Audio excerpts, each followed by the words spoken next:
यहूदी लोग हजारों वर्षों से हर सुबह और शाम इन जाने पहचाने शब्दों से प्रार्थना करते आ रहे हैं और इनके द्वारा वे परमेश्वर से प्रति अपनी भक्ति को प्रकट करते हैं। इन्हें शेमा कहते हैं। हे इज़राइल, सुन, यहोवा हमारा परमेश्वर है, यहोवा एक ही है। तो अपने परमेश्वर यहोवा से अपने सारे मन और सारे जीव और सारी शक्ति के साथ प्रेम रखना।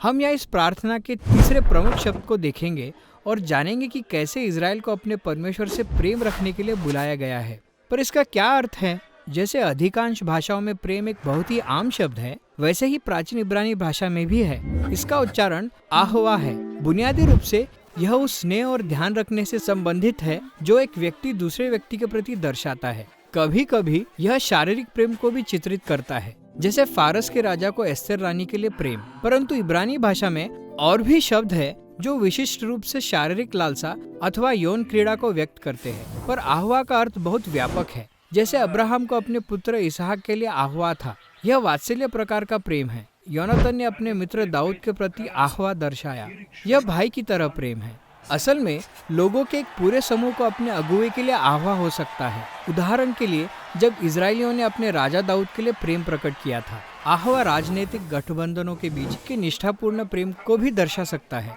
जैसे दाऊद के मित्र सोर के राजा हिरम ने उसके प्रति दिखाया था, उनके बीच मधुर संबंध थे। इसलिए मंदिर बनाने के काम में हिराम दाऊद के पुत्र सुलेमान की सहायता करना चाहता था। ये सभी भिन्न भिन्न प्रकार के प्रेम हैं जिन्हें एक ही शब्द आहवा से व्यक्त किया जाता है, और यह सभी पुराने नियम में परमेश्वर के आहवा को समझाने के लिए सहायक है। व्यवस्था विवरण में मूसा ने इजरायलियों को बताया, परमेश्वर ने तुमसे स्नेह किया है, उसने अपने आहवा के कारण तुम्हें चुन लिया है। परमेश्वर ने इजरायलियों से इसलिए प्रेम नहीं किया क्योंकि उन्होंने उसके प्रेम को अर्जित किया था या वे उसके योग्य थे। यह प्रेम तो परमेश्वर के अपने व्यक्तित्व से उत्पन्न होता है। वह प्रेम रखता है क्योंकि वह प्रेम रखता है। इसीलिए यिर्मयाह कह सकता है कि परमेश्वर का प्रेम अनंत काल का है। इस प्रेम का कोई अंत नहीं क्योंकि इसका कोई आरंभ नहीं। परमेश्वर का प्रेम इस संसार की एक अनंत सच्चाई है। परमेश्वर का प्रेम कोई कर्तव्य नहीं है, यह एक वास्तविक अनुभूति और स्नेह है जिसे परमेश्वर अनुभव करता है। इसलिए होशे भविष्यवक्ता परमेश्वर का अपने लोगों से जो प्रेम है उसकी तुलना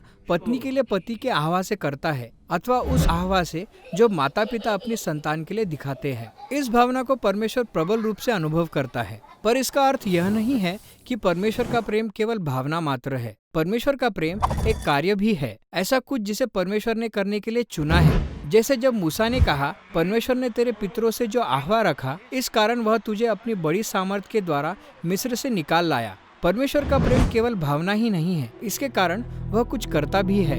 इसलिए शेमा में इजराइल को आमंत्रित किया गया है कि वे परमेश्वर के आहवा के जवाब में उससे आहवा रखें, और परमेश्वर के प्रेम के समान ही मनुष्यों के प्रेम को भी कार्यों द्वारा प्रकट होना चाहिए। जैसे व्यवस्था विवरण 10 में, तेरा परमेश्वर यहोवा तुझसे इसके सिवाय और क्या चाहता है कि तू अपने परमेश्वर यहोवा का भय माने और उसके सारे मार्गों पर चले, उससे प्रेम रखे और उसकी सेवा करे और उसकी आज्ञा माने। यह सभी कार्य प्रेम पर केंद्रित है। यदि मैं इन्हें नहीं कर रहा हूँ तो मैं परमेश्वर से वास्तव में प्रेम नहीं रखता हूँ। मैं सिर्फ कहता हूँ कि मैं प्रेम रखता हूँ, जो हमें एक अंतिम बात की ओर ले जाती है। पुराने नियम में परमेश्वर के प्रति मेरा प्रेम इस बात से प्रकट होता था कि मैं अपने आसपास के लोगों के साथ कैसा व्यवहार करता हूँ।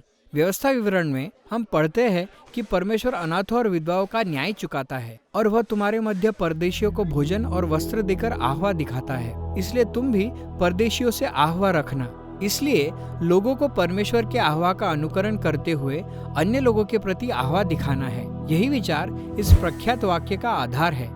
तो अपने पड़ोसी से अपने समान आहवा रखना। सब बातों के अंत में सभी कुछ परमेश्वर के अनंत आहवा पर आधारित है। जैसे हम नए नियम में यूहन्ना की पहली पत्री में पढ़ते हैं, हम इसलिए प्रेम करते हैं कि पहले उसने हमसे प्रेम किया, और यह है इब्रानी शब्द आहवा।